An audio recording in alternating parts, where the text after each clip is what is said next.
morning, folks. This is a message to maybe Finance Minister Lim Guan Eng, or Economy Minister Azmin Ali, or Transport Minister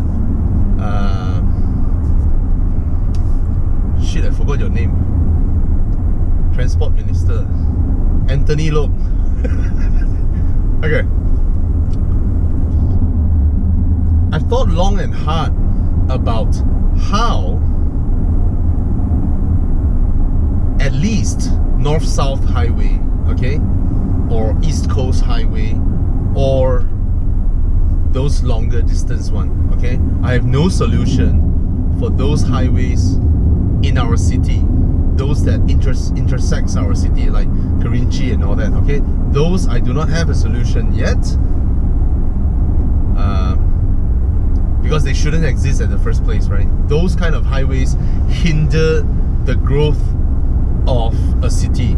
By slicing the city up, you are preventing A from reaching B, left and right, because you want to connect C and D.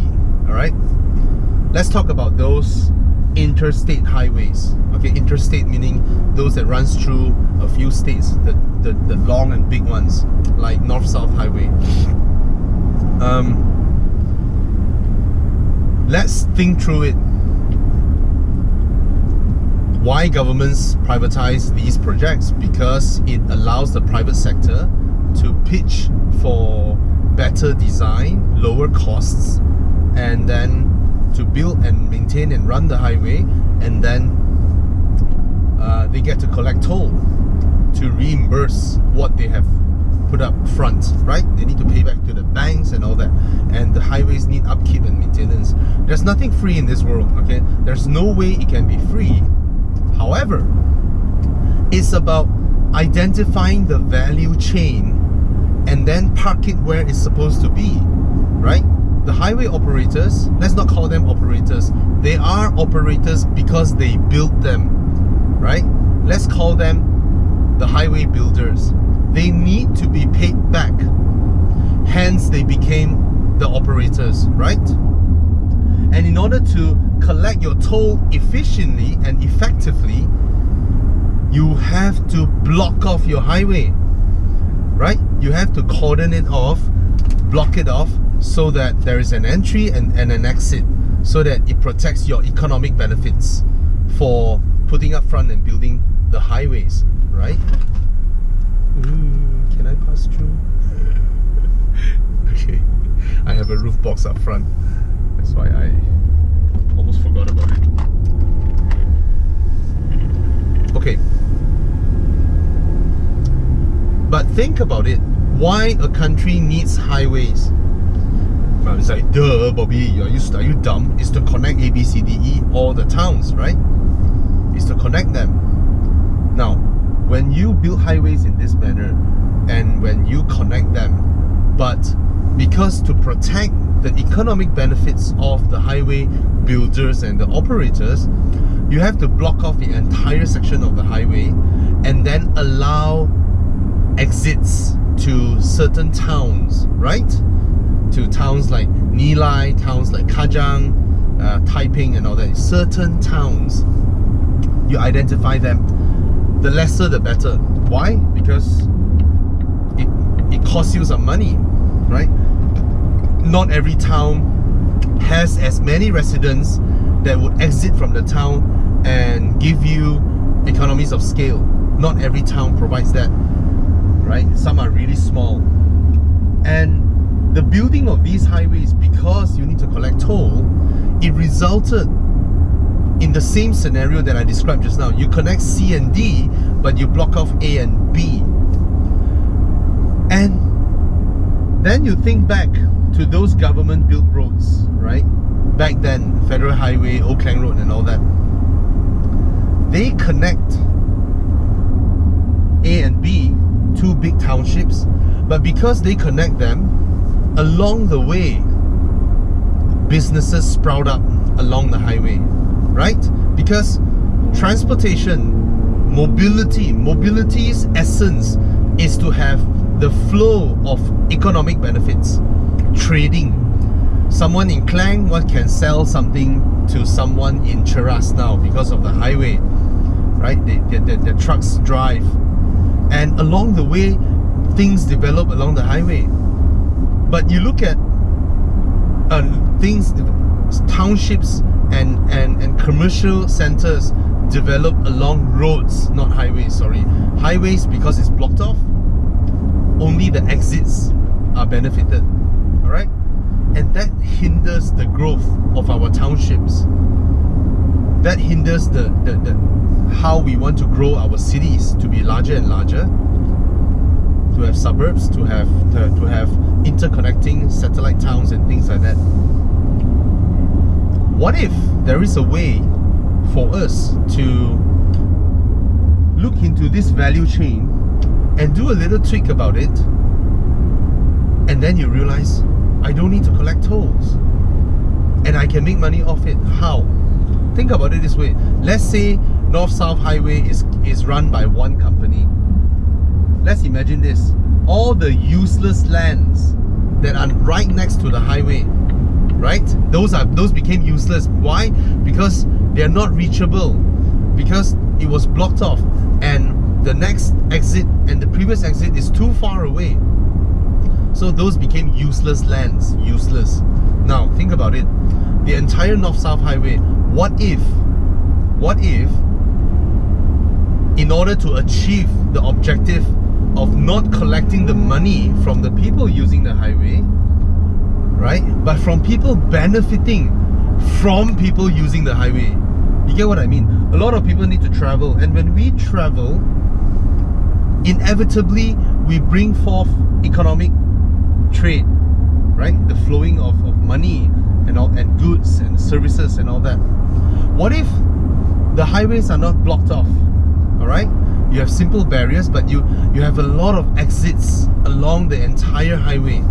And then those lands right next to the highways, those land are leased to the highway operators. They have absolute right to develop those lands along the highway. They can build shop houses, they can rent it out to petrol stations, they can build hotels, they can have factories, warehouses, things like that for economic benefits. People will rent from them. Hey, there's a warehouse right next to the highway, I'm gonna rent there, it's convenient. My lorry goes straight in and comes straight out, right? So the land that was rendered useless previously is now given to the highway operators, all the way for them to reap the profits, to maintain the highway, for us to use the highway, and our flow benefits the land, the value of the land, the commercial benefits of the land. That, by identifying the value and parking them to where they should belong at the first place, because people like us who need to travel has value in us. The value is our job, our profession, our business, our goods, our trade, our services. These are the value. And to harvest the value instead of penalizing us wanting to deliver the value. See, when we enter a highway, we are inevitably generating GDP for Malaysia. We need to go to Penang. Penangites need to come to JB, right? We are generating economic benefits for Malaysia. But because we might generate that and benefit ourselves, we are penalized by we have to pay toll, right? That is called taking the early benefit. But if you think further, all these lands that are right next to me now that are rendered useless because of the highway is given to the highway operator to reap economic benefits of it. That means there's a petrol station here, there's a hotel here, there are warehouses here, there are shop lots here, there are shopping malls here, there are Tesco giants here along the highway, and they collect rent and they have to pay for the maintenance of the highway. They will gladly maintain it because they want to attract people to come and benefit the land that they leased from the government to generate economic benefits. And us are willing to travel up and down because there are so many things along the highway, and we ourselves can spend money, can earn money. The flow, at the end of the day, we can actually achieve not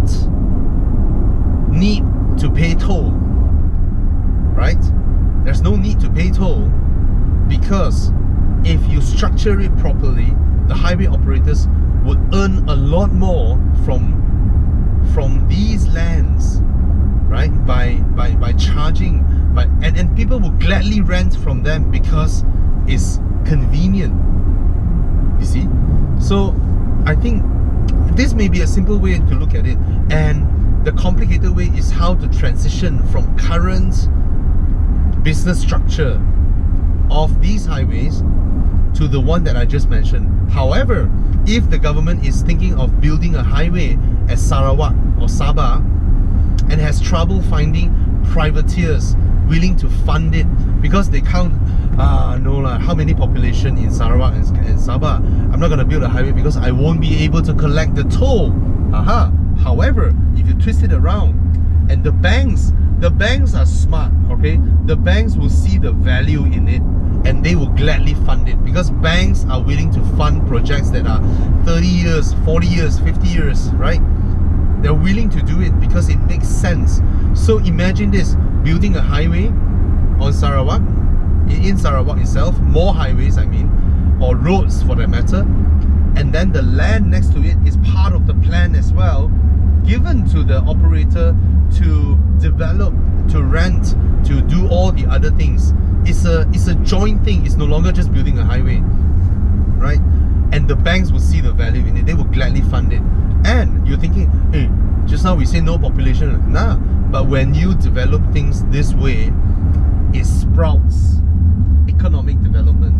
And when there are economic development that only follows mobility, that only follows transportation, that's where people will flock and migrate and move there. Because to develop economy, the first thing is to enable the mobility of human beings. That's why China starts Belt and Road Initiative by railways, by highways, by seaports, because only by conveniencing the flowing of people, of transportation, can goods, trade follow, and then money and economic development. So I really think that if the government is struggling to find a way to achieve this goal of not having to pay toll for us people, this is a much better way, because everybody benefits of it. We benefit by traveling, by being able to travel conveniently, and then we will bring forth money, trade, goods, services, and then the highway operators will benefit from the land that is rendered useless. Look at all the useless lands right next to the highway. Yeah. What are your thoughts?